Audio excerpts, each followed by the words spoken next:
Okay, good day everybody. We're back with Coffee with a Colleague. My name is Sean Kritzinger, head coach at Thrive Mind, and I'm here with Nozogo Mutiane, coach at Nozogo Coaching and Consulting. And today our topic is about not giving up. Okay, why do you think it's necessary to talk about something like this, not giving up? I think it's important because we need to constantly remind ourselves of that there's always an alternative and there's always something great ahead. So no matter what the circumstances are now, it's not the end of the world. There's always something. Yeah. And I think a lot of people feel as if their world is falling apart. Now there's a lot of stuff going on. There's a lot of changes. There's a lot of uncertainty in a lot of people's lives with regards to higher prices, losing jobs, all of these things.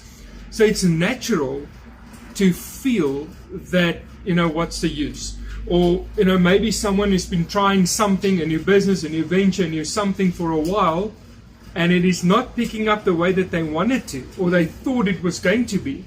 And now I think it's really natural for people to feel, maybe I must just call it a day.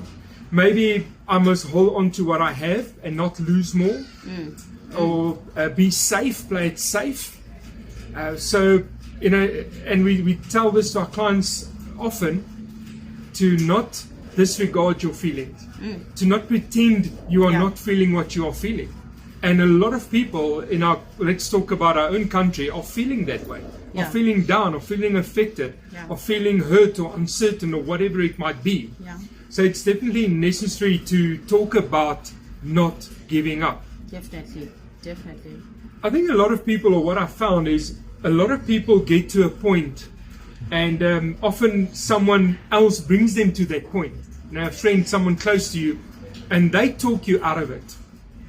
And then what happens is you take that message and you talk yourself out of it. And what is necessary is to talk yourself back into it. Because yes, it is not always going to be easy to make it. It's not always going to be just smooth sailing. Of course. Nothing is smooth sailing. Especially if you try and you work towards something. Yeah. It's going to be a struggle. Definitely.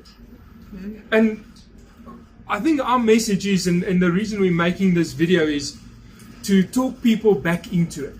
Keep on going. You don't know how far your breakthrough is. Yeah. You don't know how close it might be.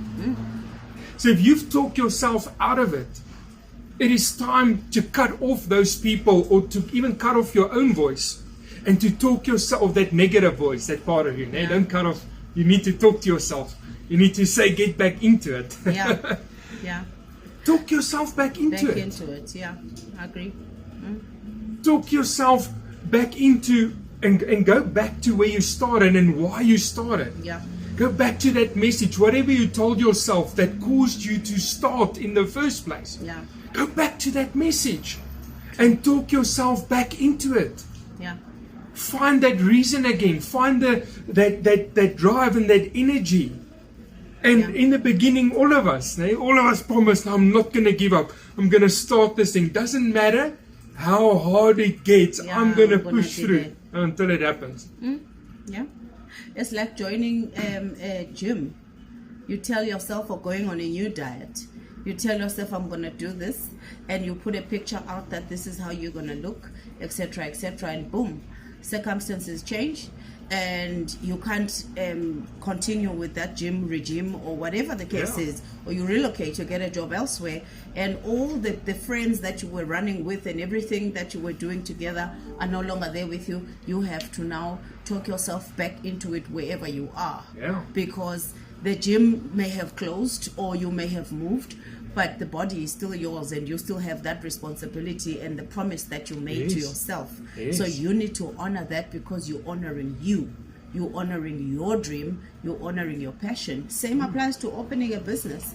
You open a business today and things fall apart because of whatever financial situation, whatever happened, whatever electricity, water, many things now, load shedding, whatever the case is, and you find yourself now without that of business, but that doesn't mean that you must be out of business completely. Yes. You need to find your drive back into Yeah. business, because you have already identified yourself as a business person, so there's a difference. Yeah. You already know there's something inside of you. Yeah.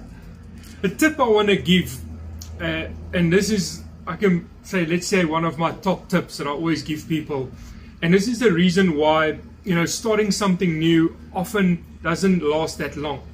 Because most people want to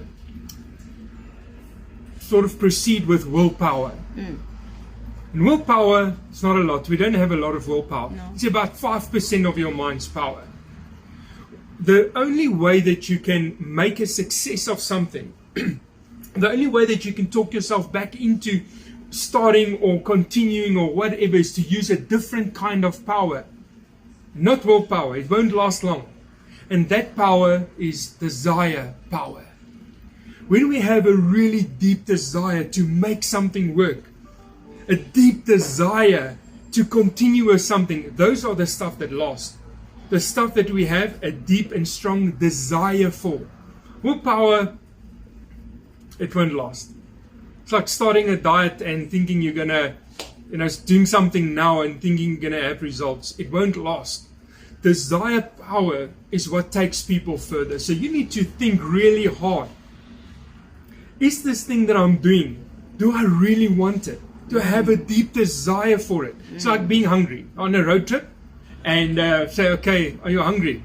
Nah, you know that garage there, or that shop there. We'll stop there and eat. But it's 2 hours away. You're not hungry. The person that is hungry says, listen, we need to stop now. I'm going to eat the leather. I'm going to start eating whatever is in this car. I'll eat junk food. I need food now. That person is hungry. And that is a desire. It's got a deep desire to eat. Otherwise, I'm going to die. And to really make it, to really take your dream or your goal or that thing that you're busy with, to take it further, you need desire power. Otherwise, leave it. Cut it out. If you don't have a true, real, strong desire for that thing, that goal, that business, whatever it is, don't even continue. But if you want to really make a success, and the way to talk yourself back into something is to make a connection to that desire. Make an emotional connection to the desire for that thing to be a success, a desire for that thing to work out. And then the hardships is different. Yeah.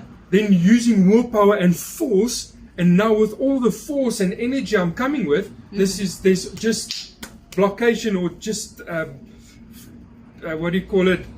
resistance from other people, the world, whatever it might be. But if there's a desire power, that desire is stronger than resistance. Definitely. Yes, it's not nice, but you'll overcome it much easier. Yeah. Yes, there's a lot of obstacles, but desire power just goes over it. Where willpower, it's like you running into a wall. And a lot of people say that, feel like I'm running into a wall. It's because you're trying to use brute force, willpower. And no human has a lot of that. That's my tip for really to go through and to talk yourself back into it. So how have you overcome obstacles and pressed forward, failed forward? For me, there's two things for me. Is channeling energy. So I don't pretend that I don't get angry or frustrated, but instead of fighting and using that anger in frustration, I use that anger to work. So I can work longer, write another course, do another course, just learn more and more and more, to educate myself even more. And continuously reminding myself, why am I doing this? Going back to that desire, what do I want to achieve and why do I want to achieve it? So I connect with my desire and use my emotion. I don't try to get rid of it, I use it. I love the emotion, any emotion, because I can use all of it to go further. I can study longer. I can concentrate more because I've got this anger, I've got this frustration. And then say, okay, what am I going to do with it? I can fight with someone or kick and shout and break dishes and stuff. Or I can channel it and say, okay, I'm going to use this energy. I'm going to stay awake longer. I'm going to do another course. I'm going to study harder, whatever it is. Now, I like doing courses and continuously growing myself. So I channel my energy wherever I get blockation, wherever I get resistance or whatever. I use that energy to move forward, and I go back to reconnect. Why am I doing this? Back to that desire power, because I know it is stronger than willpower. I'm not going to win with brute force. Yeah. It's not going to work. Yeah. And what am I fighting? What am I punching? If I want to hit and kick stuff, what am I punching? Economy, bad luck. You know, what am I fighting? Nothing. Yeah. I'm just fighting in the air. It's got no meaning. But if I channel that energy into, okay, let's do another course. Let's check that was my preparation right? Was this right? Was that right? And just going and growing myself all the time. At least I've gained something. Definitely. Even if it's just more knowledge or reevaluating or whatever it is. Definitely. So the key message is you fall and you get up just like a child. Children who are learning how to walk, they are very resilient. They fall many times and they keep going. Yeah. They get up and they start again, and they fall again and they start again. But us adults, when it gets to a certain point, then we're like, no, I'm not doing this anymore. Yeah, not anymore. And then we shut down, we block. Yeah. We no longer talk. We are this, we are that, and we don't really achieve much by that, because the problem is still there. Yeah. And children, they've got a big desire to walk. They see other people walk, Walking. and that's why they keep on getting up, because that desire Yeah. to walk Is there. is there. That's Yeah. why they do it. Definitely. All right. Okay. Thanks, guys. That was our topic for today. We'll see you again next week with Coffee with a Colleague. Thank you.